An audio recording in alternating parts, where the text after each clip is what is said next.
تاریخ کی سب سے قیمتی تلوار، وہ تلوار جس نے غلامی کبھی قبول نہ کی، جس کا نام سنتے ہی انگریز افسر لرز اٹھتے تھے، یہ تھی میسور کے شیر سلطان ٹیپو کی تلوار۔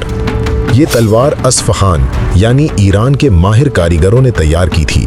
دنیا کے مضبوط ترین فولاد سے بنی، سونے اور چاندی کی نقش و نگاری سے مزین اور قرآن کی آیات سے منور۔ جب یہ تلوار جنگ میں چلتی تو دشمنوں کے لیے بجلی کی طرح قہر برپا کرتی۔ 1799 عیسوی کی سرنگا پٹنم کی جنگ میں سلطان کی شہادت کے بعد انگریزوں نے یہ تلوار چھین لی اور برطانیہ لے گئے۔ برسوں تک یہ لارڈ ویلزلے اور اس کے خاندان کے پاس رہی۔